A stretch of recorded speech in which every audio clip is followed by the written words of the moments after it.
नमस्कार। मैं doctor S के उपाध्याय से आचार्य लोक प्रशासन। आज हम बीए फर्स्ट ईयर के सेकंड प्रश्न पत्र भारत में लोक प्रशासन विषय के अंतर्गत गृह मंत्रालय संगठन एवं कार्य विषय पर चर्चा करेंगे। यह इस विषय पर दूसरा वीडियो है जिसमें गृह मंत्रालय के संगठन की उसकी संरचनात्मक विषय पर चर्चा कर रहे हैं। जो गृह मंत्रालय के संलग्न कार्यालय, अधीनस्थ कार्यालय हैं और परामर्शदात्री जो संस्थाएं हैं कार्य करती है, उनके विषय में चर्चा करेंगे। आज गृह मंत्रालय के अधीनस्थ कार्यालय, उनमें से सबसे पहला कार्यालय है राष्ट्रीय सरदार पटेल राष्ट्रीय पुलिस अकादमी, हैदराबाद। यह हैदराबाद में स्थित अकादमी भारतीय पुलिस सेवा के अधिकारियों को प्रशिक्षण प्रदान करती है। इस सेवा में नवनियुक्त अधिकारी जो मसूरी में आधारभूत प्रशिक्षण प्राप्त करने के बाद व्यावसायिक प्रशिक्षण के लिए हैदराबाद इसी अकेडमी में प्रशिक्षण प्राप्त करते हैं। और साथ ही साथ भारतीय पुलिस सेवा के वरिष्ठ अधिकारी भी हैदराबाद में अपने पुनश्चर्या पाठ्यक्रम, नवीनीकरण पाठ्यक्रम के लिए आते हैं। इस अकादमी का जो संचालन जो होता है वो इंस्पेक्टर जनरल, डीजी रैंक के प्रशासनिक अधिकारी के द्वारा किया जाता है। उसको हम डायरेक्टर कहते हैं। दूसरा है समन्वय निदेशालय। समन्वय निदेशालय एक वायरलेस पुलिस दिल्ली में स्थापित है। ये समस्त राज्यों में वायरलेस पुलिस जो कार्यरत होती है, जो सीमा की सुरक्षा करने, तस्करी रोकने, आंतरिक शांति व्यवस्था बनाए रखने में इस वायरलेस पुलिस की महती भूमिका होती है या अहम भूमिका होती है। राज्यों में रेडियो संचार तकनीकी पर जितने भी शोध प्रोत्साहित होते हैं, उनको आवश्यक समस्याओं के समाधान हेतु परामर्श देने का कार्य ये समन्वय निदेशालय वायरलेस पुलिस नई दिल्ली के द्वारा किया जाता है। और इस प्रभावी समन्वय के लिए इस संस्था की स्थापना 1950 में की गई थी। तीसरी गृह मंत्रालय के अधीनस्थ कार्यालयों में तीसरी अकेडमी के रूप में है राष्ट्रीय अग्नि सेवा महाविद्यालय नागपुर।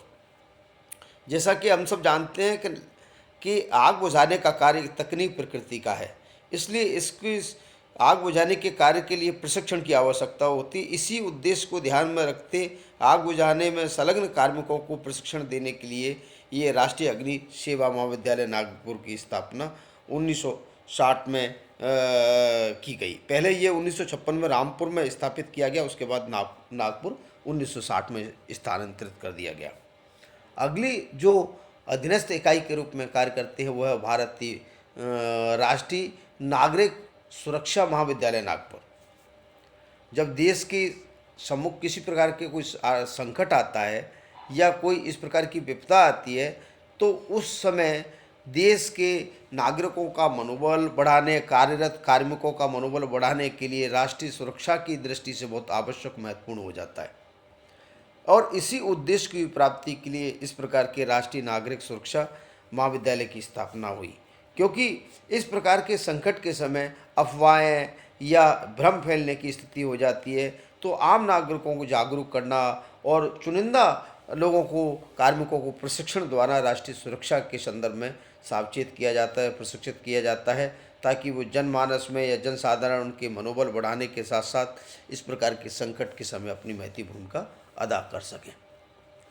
अगला जो वो अभिकरण है वो है भारत तिब्बत सीमा पुलिस बल नई दिल्ली।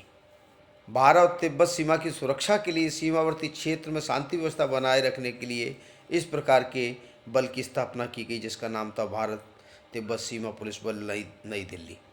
यह दल उस संबंधित क्षेत्र में तस्करी रोकने, शांति व्यवस्था बनाए रखने का कार्य करता है और इसके जो प्रधान होता है वो इंस्पेक्टर जनरल ऑफ पुलिस स्तर का पदाधिकारी होता है, डीजी स्तर का पदाधिकारी होता है। नेक्स्ट जो वो कार्यालय है वो है क्षेत्रीय पंजीयन कार्यालय। देश के किसी भी देश में, भारत में रहने वाले विदेशी नागरिकों के उनके पंजीयन, उनके रजिस्ट्रेशन के लिए आवश्यक होता है, उनको इस प्रकार के कार्यालय स्थापित किए जाए, जो क्षेत्रीय कार्यालय के रूप में दिल्ली, कोलकाता, मुंबई, चेन्नई में पंजीयन कार्यालय स्थापित करके विदेशों से आने वाले नागरिकों का पंजीयन किया जाता है, रजिस्ट्रेशन किया जाता है और आवश्यक कार्रवाई हेतु गृह मंत्रालय के अधीनस्थ कार्यालय के रूप में क्षेत्रीय पंजीयन कार्यालय अपना काम करते हैं। भ्रमणशील नागरिक आपातकालीन पुलिस बल जो नई दिल्ली में स्थापित है, ये भी एक गृह मंत्रालय के अधीनस्थ कार्यालय के रूप में कार्य करता है। ये गृह मंत्रालय के अधीन एक ऐसी पुलिस बल की स्थापना हुई जो संकट के समय जो पुलिस को एक असैनिक प्रकृति के कार्य करते हुए पुलिस को आवश्यक सहायता सहयोग करते हैं। ये भ्रमणशील दल के रूप में कार्य करता है और पुलिस की सहायता के लिए परोक्ष रूप से प्रत्यक्ष रूप से तैयार रहता है। हिंदी प्रशिक्षण योजना के जो क्षेत्रीय कार्यालय भी गृह मंत्रालय के अधीनस्थ कार्यालय के रूप में कार्य करते हैं। जैसा कि हम सब जानते हैं कि भारत में हमारा एक हिंदी भाषी देश है और हमारी राष्ट्रीय भाषा हिंदी है। इसी राष्ट्रीय भाषा के प्रचार प्रसार के लिए हिंदी प्रशिक्षण योजना के विभिन्न क्षेत्रीय कार्यालय स्थापित किए गए हैं, जो विभिन्न क्षेत्रों में जैसे दिल्ली, कोलकाता, चेन्नई, मुंबई में क्षेत्रीय कार्यालयों को स्थापित करके ये प्रयास किया जाता है कि न केवल राष्ट्रीय भाषा के रूप में हिंदी का प्रचार प्रसार किया जाए, बल्कि इसको बढ़ाने के लिए आवश्यक और संसाधन सुलभ रूप से उपलब्ध कराने का प्रयास भी इन्हीं क्षेत्रीय कार्यालयों के माध्यम से किया जाता है। अगला जो महत्वपूर्ण प्रशिक्षण संस्थान के रूप में आंतरिक सुरक्षा अकादमी माउंट आबू, ये माउंट आबू में स्थापित, राजस्थान में स्थापित ये एक महत्वपूर्ण प्रशिक्षण संस्थान था जो देश की सुरक्षा बनाए रखने के लिए पुलिस के लिए ये आवश्यक संसाधन सुलभ कराने का कार्य करता था, प्रशिक्षण देने का कार्य करता था। देश के पुलिस कर्मचारी अधिकारियों की आंतरिक सुरक्षा में निपुण बनाने के उद्देश्य से 1974 में ये स्थापित किया गया था और ये एक प्रशिक्षण के रूप में एक महत्वपूर्ण भूमिका अदा करता रहा। अगला और अंतिम जो गृह मंत्रालय के अधीनस्थ कार्यालय के रूप में कार्य करने वाला संस्थान है वो है औद्योगिक सुरक्षा बल, इंडस्ट्रियल सिक्योरिटी फोर्सेस, जो नई दिल्ली में है। ये कई बार संकट की स्थिति में या देश में असामाजिक तत्वों और आतंकवादियों ने औद्योगिक क्षेत्रों को निशाना बनाने की जो उनकी रीति नीति रही है या उद्देश्य रहा है या उनका एक टारगेट रहता है, उससे बचाने के औद्योगिक संस्थाओं को सुरक्षा देने का कार्य यह करता है। इस प्रकार के दल का उद्देश्य ये होता है कि गृह मंत्रालय के अधीन रहकर कम से कम औद्योगिक सुरक्षा बल अपने विभिन्न औद्योगिक प्रतिष्ठानों को सुरक्षित रखने की जिम्मेदारी पूरी करता है। गृह मंत्रालय के अधीन ये अधीनस्थ कार्यालयों के साथ साथ कुछ परामर्शदात्री जो प्रमुख संस्थाएं भी हैं जो गृह मंत्रालय के डायरेक्ट प्रत्यक्ष नियंत्रण में नहीं होती हैं और लेकिन अंतिम निर्णय उन विषयों पर वो स्वयं करते हैं, लेकिन फिर भी ये इस मंत्रालय के द्वारा उनको निर्देशित किया जाता है, अंतिम निर्णय लिया जाता है उसके बारे में। दिन प्रतिदिन के कार्यों में इस प्रकार की परामर्शदात्री संस्थाएं अपने कार्यकरण के लिए स्वतंत्र होती है। उनमें पहली परामर्शदात्री संस्थाओं में है केंद्रीय संस्थापना मंडल। केंद्रीय सरकार के उच्च पदों पर योग्य व्यक्तियों की नियुक्ति के संबंध में परामर्श देने के उद्देश्य से इस मंडल की स्थापना हुई। मंत्रिमंडल सचिव इस मंडल का पदेन अध्यक्ष होता है और आर्थिक मामलों से संबंधित मंत्रालयों के 2 प्रतिनिधि और अन्य मंत्रालयों के 3 प्रतिनिधि इस मंडल के सदस्य के रूप में कार्य करते हैं। भारत सरकार के जो संस्थापन अधिकारी इस मंडल को सचिव सहायता प्रदान करते हैं।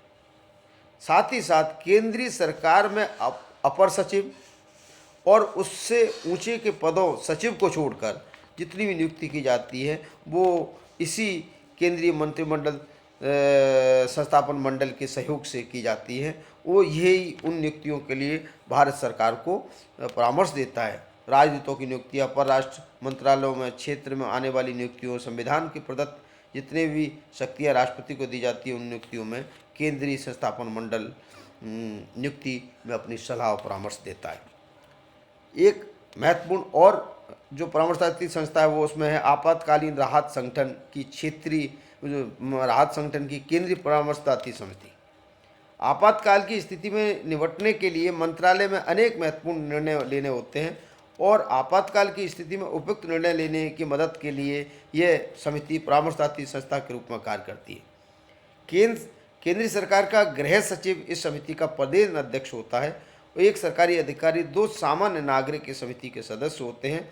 उप सचिव यानी कि आपातकालीन सहायता इस समिति को सचिव का कार्य करने की मदद करती है और इस समिति का जो प्रमुख जो कार्य होता है वो है गृह मंत्रालय को आपातकालीन राहत के जितने भी मामले हैं उनमें परामर्श देना, सलाह देना, आपात से राहत दिलाने में जो आने वाली समस्या है उनको जागरूक करना, रुचि पैदा करना आम जनता में और उनको अवेयर करना इस संस्था का प्रमुख कार्य है।